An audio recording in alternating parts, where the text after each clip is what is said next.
A graça e a paz do Senhor Jesus. Amém? Quem está sentindo a presença de Deus? Eu acredito que todos nós, né? Eu acredito que essa seja uma pergunta respondida em unânime. Todos dirão, eu estou sentindo a presença de Deus. A presença de Deus, ela é real nas nossas vidas. Ela é algo que realmente faz toda a diferença. E quando o povo de Deus se reúne para adorar a Deus, é claro que Deus, ele vai recompensar, né, essa reunião. Ele vai tratar de forma especial, sobrenatural, cada um de nós. Eu estou sendo tratado por ele, e você? Também está sendo tratado? Eu acredito que nós estamos sendo tratados por ele.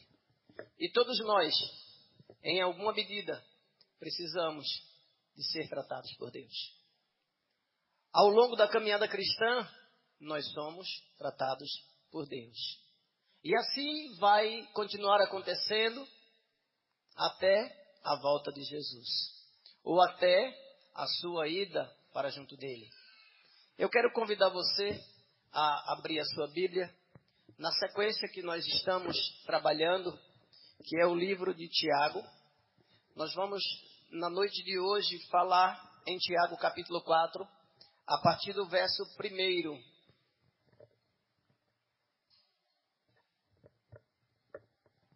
Tiago capítulo 4, a partir do verso 1, é a nossa sequência de mensagens.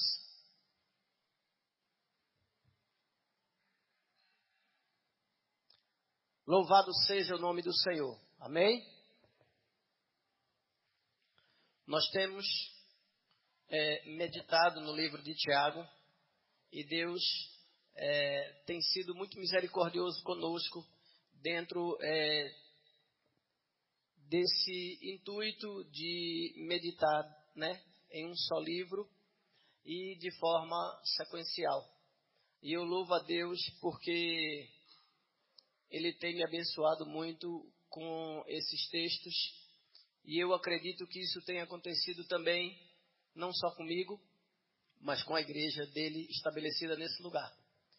Porque ele vai trabalhando conforme a necessidade do povo. E eu entendo que era a nossa necessidade o livro de Tiago. É uma carta muito prática, né? É uma escrita muito direta e ela tem tudo a ver conosco, com o nosso comportamento cristão, com a nossa conduta cristã. Então vamos lá, acompanhe conosco. De onde procedem guerras e contendas que há entre vós? De onde senão dos prazeres que militam na vossa carne? Cobiçais e nada tens, matais e invejais e nada podeis obter. Viveis a lutar e a fazer guerras. Nada tendes, porque não pedis. Pedis e não recebeis, porque pedis mal, para esbanjardes em vossos prazeres. Infiéis, não compreendeis que a amizade do mundo é inimiga de Deus? Aquele, pois, que se quiser tornar amigo do mundo, constitui-se inimigo de Deus. Ou supondes que em vão afirma as Escrituras? É com ciúmes que por nós anseia o Espírito que ele fez habitar em nós? Antes, ele dá maior graça, pelo que diz: Deus resiste aos soberbos, mas dá graça aos humildes. Sujeitai-vos, portanto, a Deus, mas resisti ao diabo, e ele fugirá de vós. Chegai-vos a Deus, e ele se chegará a vós outros. Purificai as mãos, pecadores, e vós, que sois de ânimo dobre, limpai o coração, afligi-vos, lamentai e chorai. Converta-se o vosso riso em pranto e a vossa alegria em tristeza. Humilhai-vos na presença do Senhor, e ele vos exaltará. Diga, louvado seja o nome do Senhor pela sua palavra. Glória a Deus. Irmãos, como eu já disse, nós estamos trabalhando este livro, esta carta, ao longo dos domingos, né, que se antecederam, e ainda hoje e ainda domingo que vem. E eu pude observar que ao longo desses domingos nós temos fixado melhor o conteúdo de Tiago. Quer ver só uma coisa? Tiago 1, o que é que nós falamos? O que é que nós meditamos em Tiago 1? Não foi esse som não. O que é que nós meditamos em Tiago 1? Provações. Finalidade das provações. Que as provações nos sobrevêm, não para que a gente fique chorando e dizendo, eu sou um pobre coitado diante de Deus. Tudo acontece comigo, é só comigo que acontece. Não vai para isso. Sinceramente, não é para isso. Tiago, capítulo 2. Sobre o que nós falamos? Acepção de pessoas e o tema principal. Isso, só não estão querendo dizer fé e obras. É por isso que a gente tem que revisar. A gente revisa porque a gente fixa melhor o conteúdo. Fé e obras. No capítulo 3, que foi a semana passada, vocês vão me responder quase que todo mundo junto, porque está muito recente, tem só um domingo. Nós falamos sobre, viu aí? Cuidado com a língua, cuidado com aquilo que você fala, cuidado, vigie para você não falar demais. Até porque Tiago nos orienta, no capítulo 1, versículo 19, que nós devemos o quê? Estar prontos diga, prontos a ouvir. Diga comigo, prontos a ouvir. Tardio no falar. Significa que para ouvir, sempre à disposição. E para falar, moderado. Para falar, equilibrado. Para falar, pensar. Para falar, entender que tudo que eu falo vai gerar algo positivo ou negativo. E quando as minhas palavras não são bem colocadas, quando eu não me expresso bem, ou quando eu não estou em sintonia com a vontade de Deus, eu falo coisas que eu não deveria falar como cristão. E quando eu falo coisas que eu não deveria falar como cristão, eu ofendo, eu magoo, e ainda que eu diga, não é isso que eu gostaria de dizer, eu já disse. E depois de ter dito, não tem como trazer de volta. A palavra não tem como você engolir ela de volta. Ir lá onde ela está, engolir ela de volta e dizer, não queria dizer isso. Não tem como. Então, irmãos, chegamos ao capítulo 4.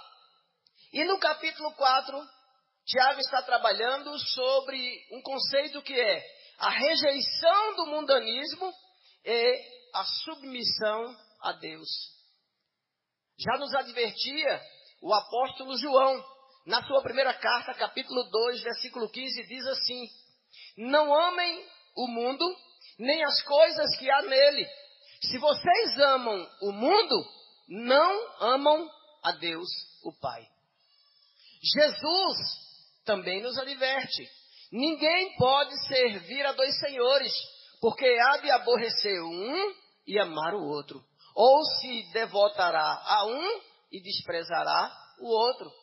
Isso é Mateus capítulo 6, versículo 24.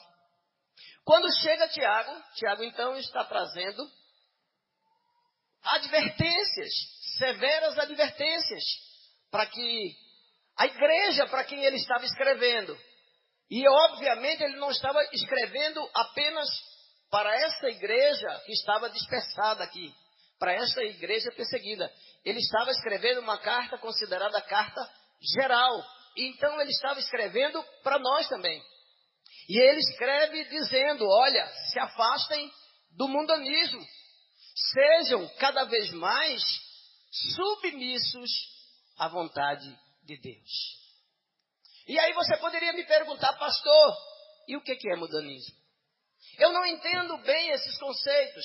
Eu não sei bem quando as pessoas dizem, olha, a igreja está cheia de mundanismo, ou o mundanismo está entrando na igreja.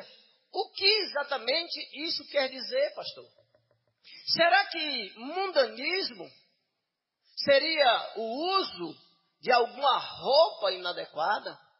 Será que quando eu uso uma bermuda, eu estou sendo mundano? Será que quando eu uso um tênis muito luminoso, eu estou sendo mundano? Será que mundanismo está ligado aos usos e costumes? Será que mundanismo seria cantar músicas do mundo? E é interessante pensar sobre isso, porque outro dia eu estava conversando com umas irmãs da igreja e eu perguntei, que música nós cantamos? Aí, a resposta óbvia é o quê? Nós cantamos as músicas de quê? De Deus, da igreja. E eu perguntei, e as músicas do mundo, a gente canta? Ou a gente canta músicas extraterrestres? Ou a gente canta músicas que não estão no mundo? Às vezes, não está muito claro o que é mundanismo. Porque as pessoas falam assim, você não deve cantar música do mundo. Mas sendo muito honesto para todos vocês, todos nós cantamos músicas do mundo. A diferença é que as músicas que nós cantamos do mundo são músicas que exaltam a Deus. São músicas prioritariamente que bendizem ao Senhor.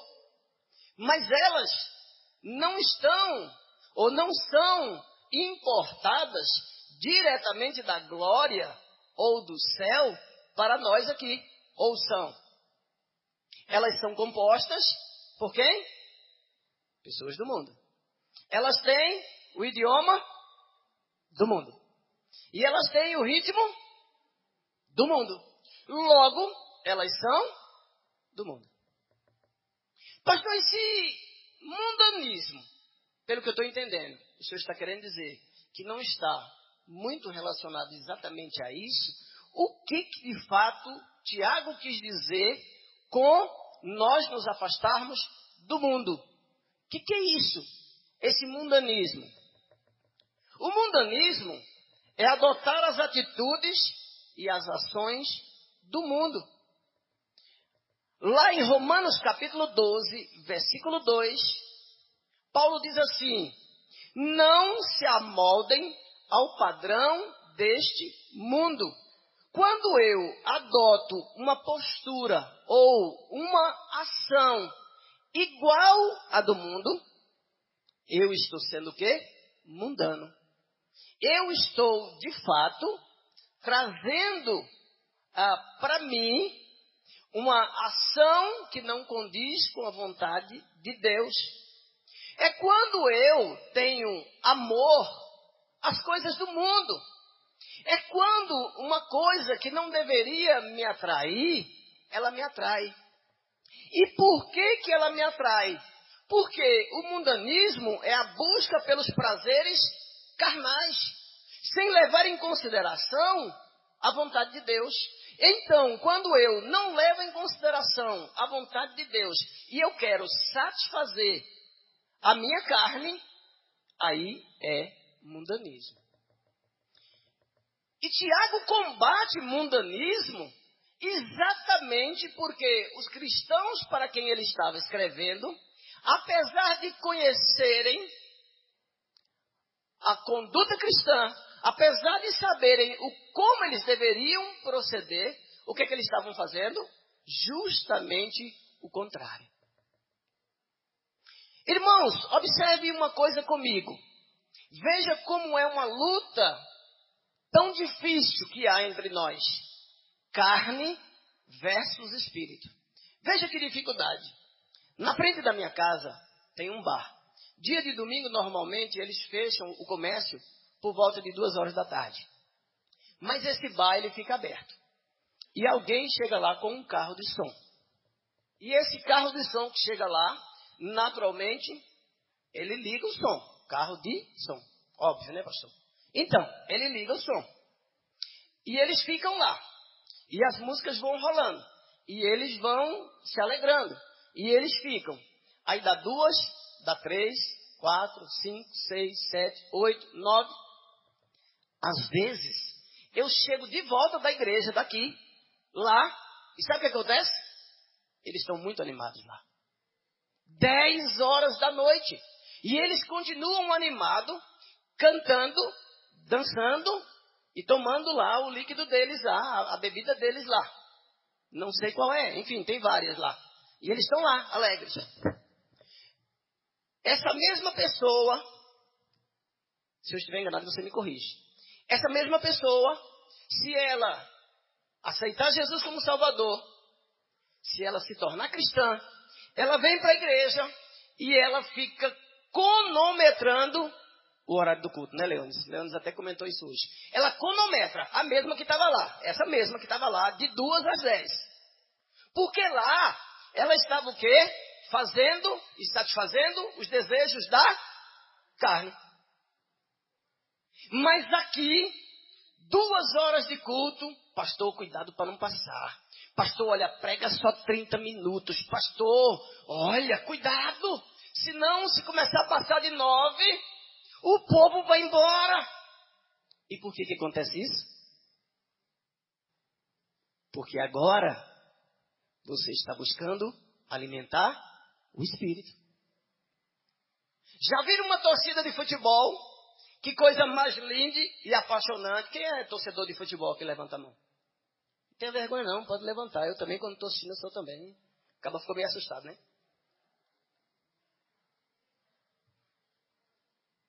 Já perceberam o ânimo? Já perceberam a empolgação? Já perceberam que pode ser na chuva, no sol, o cabadalá? E eles vão de um lado para o outro. Vai, toca! Uma vez eu fui lá no Mineirão. E eu cheguei lá naquele Mineirão e não estava acostumado com aquela monstruosidade toda. E tinha um camarada do meu lado, um velhinho. E eu estava ainda na geral, para piorar a situação. E o velhinho do meu lado, ele gritava compulsivamente: toca a bola, toca. Mas era muito longe, tinha muita gente. É óbvio que os jogadores não iam ouvir ele.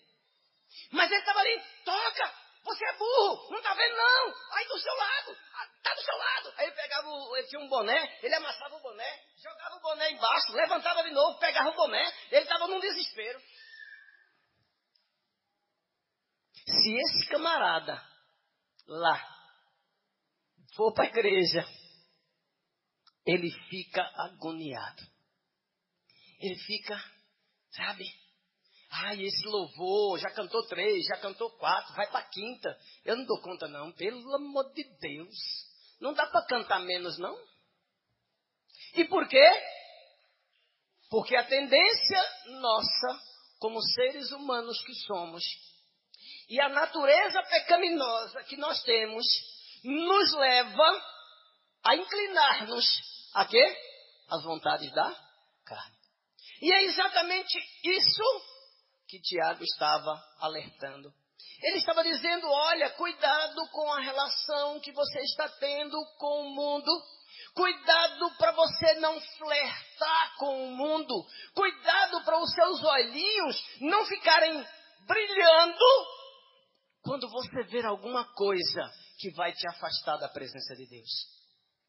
Quando você observar que aquilo que está chamando a sua atenção não é Deus, então é o mundo. E se é o mundo, toma cuidado.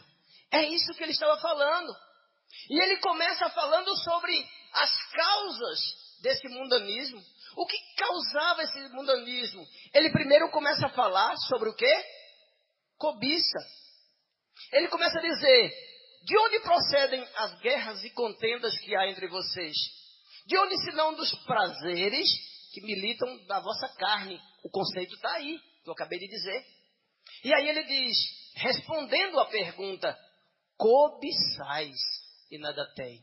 O que é cobiça, pastor? Cobiça, desejo ardente de possuir alguma coisa. Ambição desmedida em riqueza. Cobiçar. Eu tenho que ser rico, eu tenho que ter dinheiro a qualquer custo e a qualquer preço. E para que esse dinheiro? Para mim poder gastar nos meus prazeres. Naqueles prazeres que vão me satisfazer. Mas ele cita outra coisa. Ele cita também a inveja. Ele diz, cobiçais e nada tens, matais e invejais. Inveja é o desgosto provocado pela felicidade ou prosperidade alheia. É o desejo irrefreável de possuir ou gozar o que é de outrem. Então, a cobiça, desejo desenfreado pelo dinheiro, pela riqueza. E a inveja, o desejo, o desgosto, porque a outra pessoa está feliz ou próspera. A outra pessoa tem o que eu não tenho. E isso me gera inveja. Mas isso é um desejo da carne. Existe um ditado popular que diz que a grama do vizinho é sempre mais verde que a nossa. O que esse ditado está querendo dizer? É que o vizinho sempre está melhor do que eu.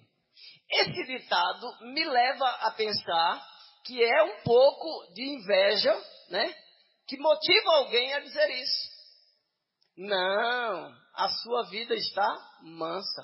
A outra vida da outra pessoa sempre vai estar mansa. E ele diz que por conta disso existe guerra entre os irmãos. Ele está dizendo que as guerras, de onde procedem as guerras, essas guerras acontecem exatamente por esses desejos desenfreados. E aí as guerras entre os irmãos. E aí a Bíblia apresenta um monte de exemplo. A Bíblia apresenta Absalão, o filho de Davi, que ele vai lá e ele guerreia com o próprio pai pelo trono de Israel. Você conhece a história? Nós temos a história dos discípulos. Os discípulos em um determinado momento, eu até anotei aqui, é Lucas, para quem está fazendo anotações, é Lucas capítulo 9, versículo 46, os discípulos discutiram quem era o maior. Eles ficaram discutindo, quem que é o maior? Eles discutiram entre eles. Paulo também discorda de Pedro lá em Antioquia. Por quê? Porque Pedro, ele comia com os gentios, mas quando o pessoal de Jerusalém chegou, Pedro fez o quê? Ah, não, agora eu não posso mais comer com vocês. E aí, Paulo pega pesado. Isso está em Gálatas capítulo 2, versículo de 11 a 16. E tem um caso que a gente sempre cita aqui, que é o caso da igreja de Corinto. O caso da igreja de Corinto é muito interessante. Era um partidarismo terrível que tinha lá.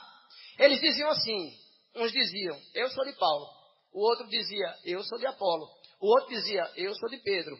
E o outro dizia, eu sou de Cristo. Eram vários partidos dentro da igreja de Corinto. Eles discutiam entre eles quem era melhor. Não, mas Paulo é melhor do que Apolo. Não, mas Apolo é melhor do que Pedro. Não, mas os três não superam a Cristo. Por conta dos desejos, muitas vezes, irmãos, nós brigamos com os nossos irmãos. Dificilmente nós baixamos a cabeça e silenciamos. Porque dentro de nós existe uma coisa que se movimenta. Uma natureza que não para de mexer. E essa natureza sempre vai querer valer-se do seu direito. Ela sempre vai dizer assim, eu tenho razão. Pastor, não dá para ficar calado. Não dá. Por quê? Porque eu tenho razão. Eu estou certo. Isso, queridos, é terrível. Essa necessidade que nós, como seres humanos, temos de nos afirmar. É terrível quando você está sempre buscando não honrar o outro, como diz a palavra de Deus, né? Se você tiver que honrar alguém, o que é que a Bíblia diz? Honre o próximo. Mas como é que a gente faz? Se você tiver que honrar alguém, você honra quem? Você mesmo. É o óbvio. Não, pastor, mas não tem nada de errado com isso. Será que não? Será que se nós pudéssemos absorver melhor a palavra, entender que quando eu honro ao próximo, além de fazer a vontade de Deus, além de cumprir as Escrituras, eu estou dando um sinal, uma evidência clara de humildade. Não seria bom? Seria ótimo. Mas aí a gente fica nessa luta, né, desenfreada. Por conta dessas causas, desse mundanismo. Tiago diz, olha, isso traz consequências. E você vai ver isso a partir do versículo 3. A primeira consequência que eu gostaria de falar aqui é sobre a inimizade contra Deus. Ele diz que é impossível. Versículo 4, infiéis, não compreendeis que a amizade do mundo é inimizade contra Deus? Em uma outra tradução, o que está aqui como infiéis, ele chama de adúlteros.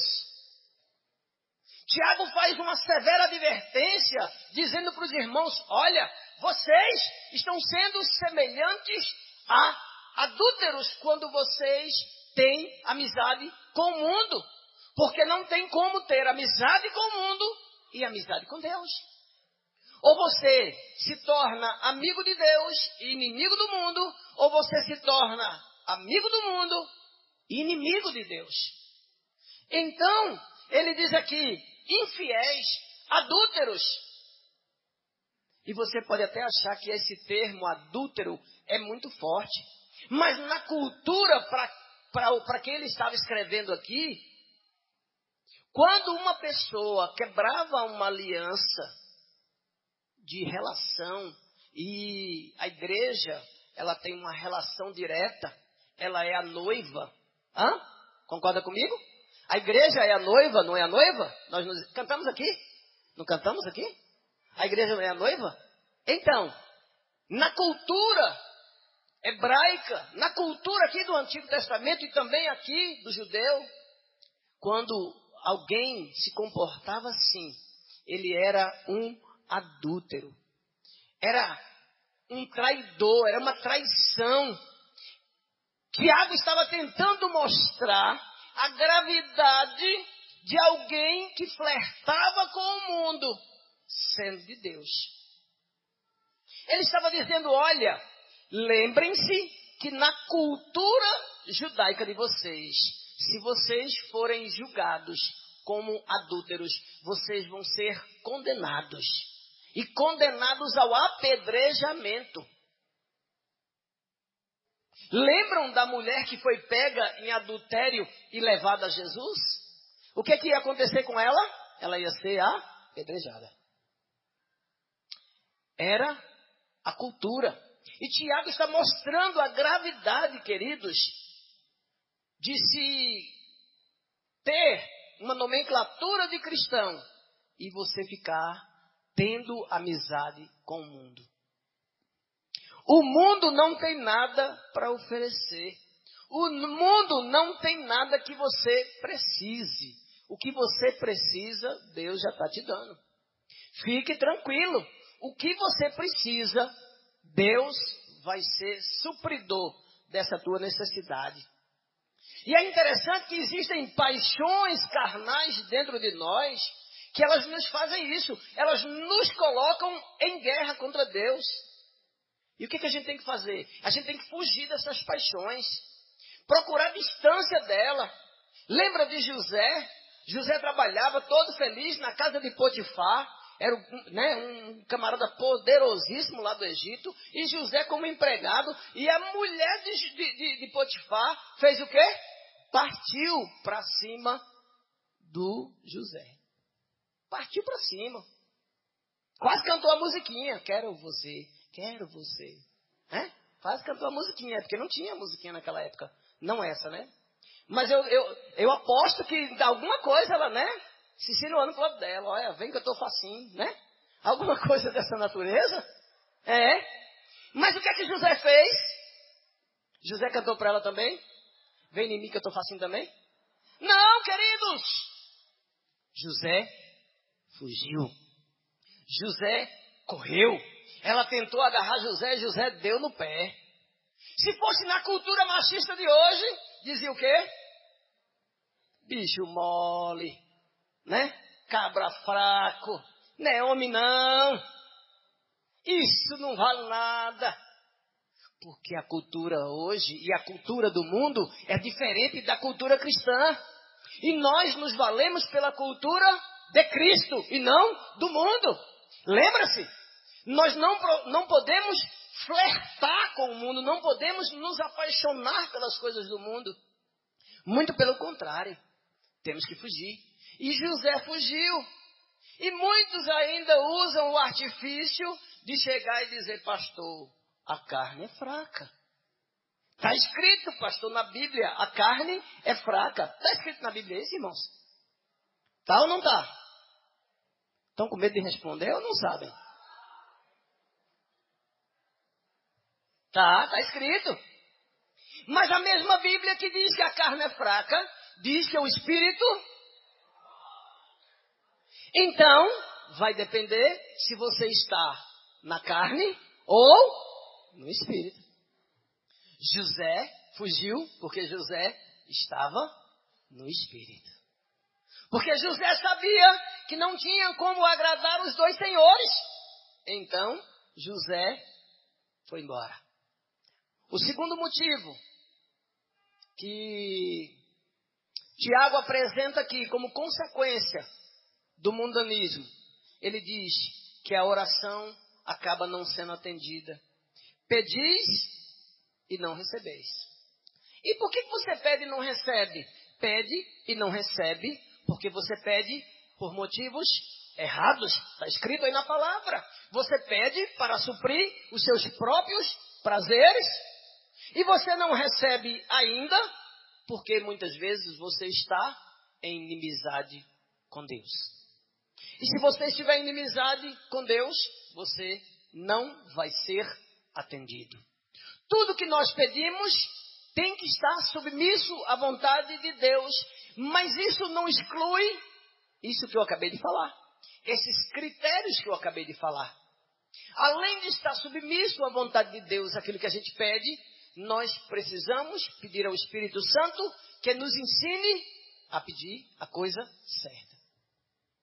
E não podemos estar em inimizade com Deus, porque se nós estivermos convivendo com o mundo e com a igreja, lá e cá, é o que eles chamam de crente Raimundo, um pé na igreja e outro no mundo, aí depois ele está na igreja, aí depois ele está no mundo.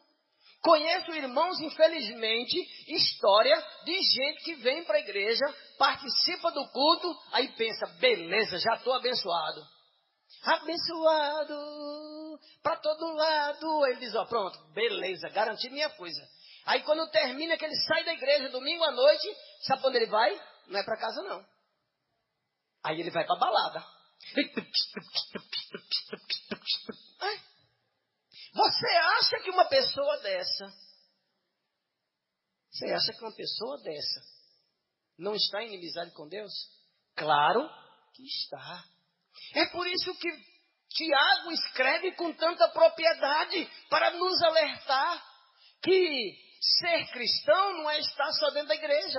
Ser cristão é uma vida diária, todos os momentos com Deus. E aí, a partir do versículo 6, Tiago começa então a nos dar algumas diretrizes para nós fugirmos do mundanismo. A primeira coisa que ele apresenta no versículo 6 é que nós precisamos da graça de Deus. Antes, ele dá maior graça. Quem é que dá maior graça a nós? É Deus. A primeira coisa que nós precisamos para nos fortalecer e conseguir fugir, rejeitar o mundanismo e nos aproximar de Deus é a graça dele. E isso vai acontecer pela humildade, porque ele diz que ele resiste. Deus, olha o texto, Deus resiste aos soberbos, mas dá graça aos humildes. Como que eu obtenho a graça? Através da humildade diante de Deus. A segunda coisa que ele apresenta como algo que pode ser muito importante nesse processo de fugir do mundanismo está no versículo 7. Sujeitai-vos, portanto, a Deus. Estar sujeito a Deus é obedecer a Deus incondicionalmente. É ter Deus como seu mestre e guia. É isso que o texto está dizendo. Nós precisamos estar, com a graça de Deus, mas a graça de Deus não nos livra da necessidade da obediência. Precisamos da graça e precisamos ser obedientes a Deus. Versículo 7, sujeitai-vos, portanto, a Deus. Depois de estar obediente a Deus, sob o domínio de Deus, aí ele dá mais uma diretriz. Aí ele diz o quê? Resista ao diabo.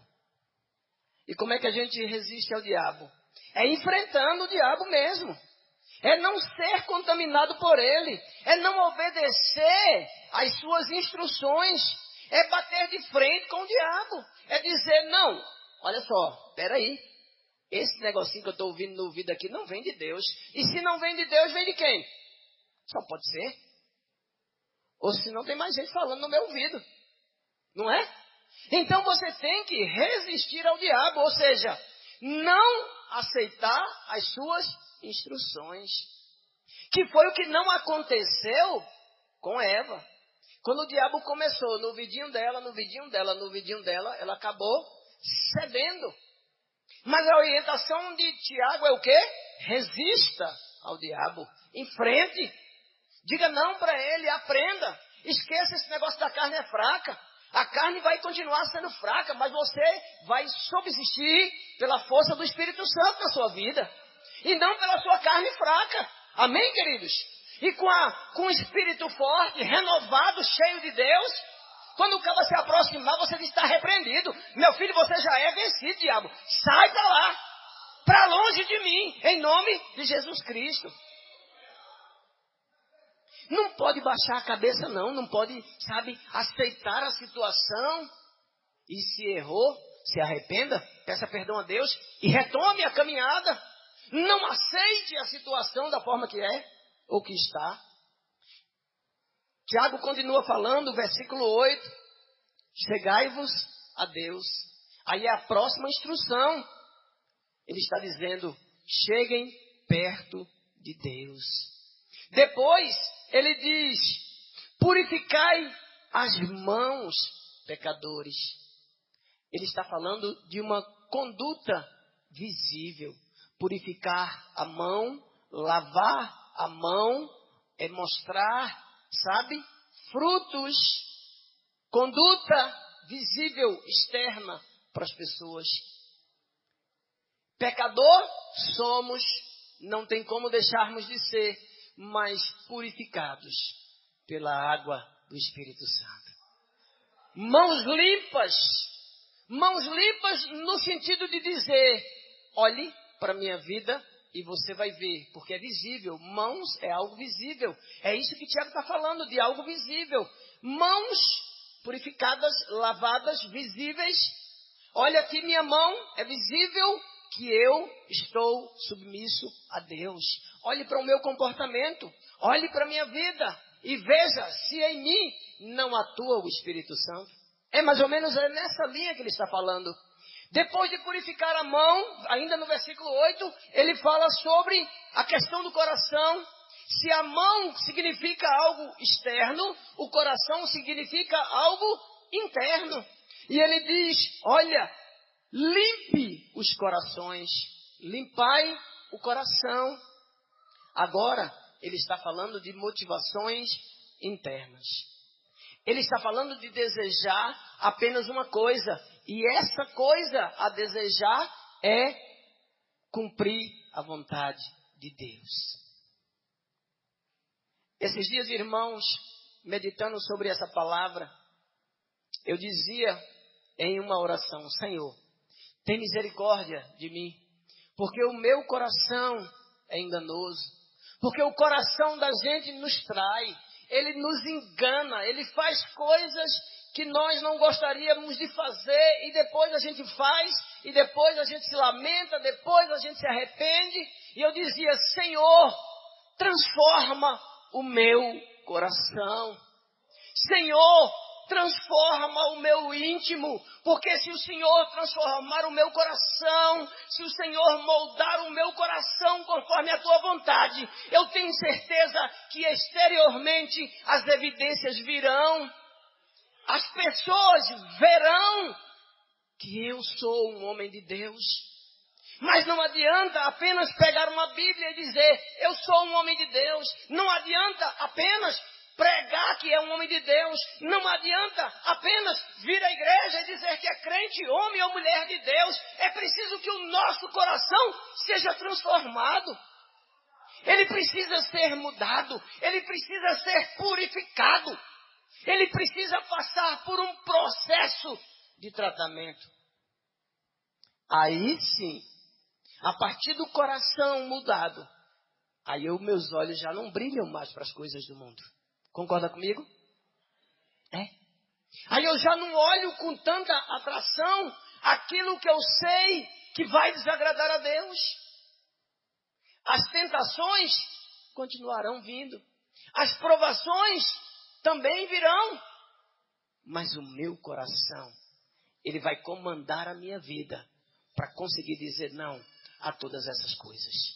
Em nome de Jesus. Ele continua falando ainda. No versículo 9, ele diz: afligi-vos. Ele está dizendo: se entristeça. Ele está dizendo: sintam-se miseráveis diante de Deus. E isso tem tudo a ver com a sequência que está no versículo 10.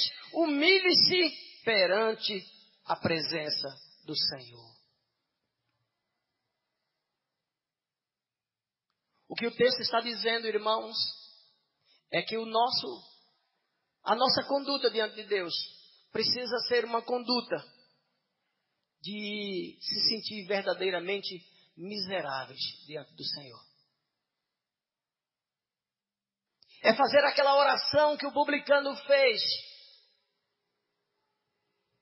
diante do templo, onde ele chega lá e ele diz: pobre, miserável que sou, homem desprezível, eu não mereço nem olhar para os céus, eu não mereço nem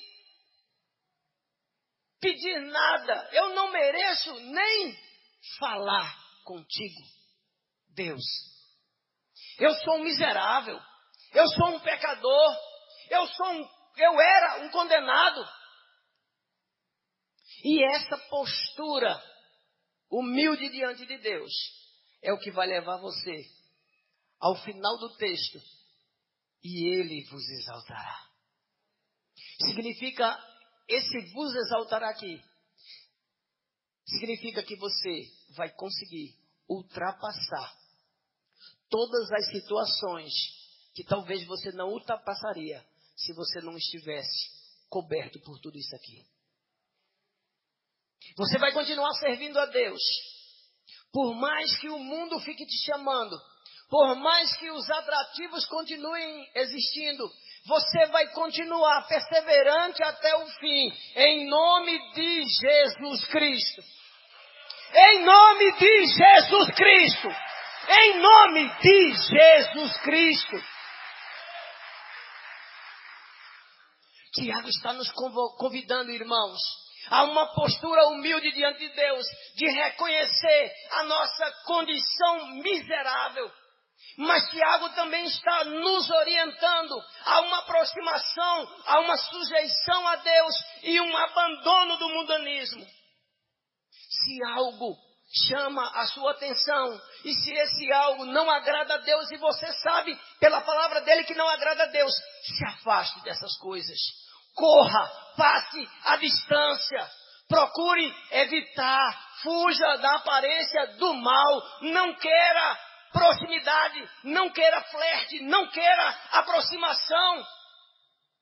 A única coisa que você tem que querer é Deus na tua vida.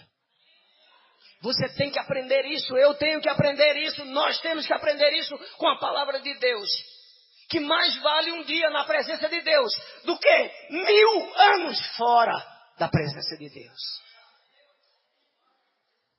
E só quem realmente conhece o prazer de estar na presença de Deus é que pode declarar como um salmista.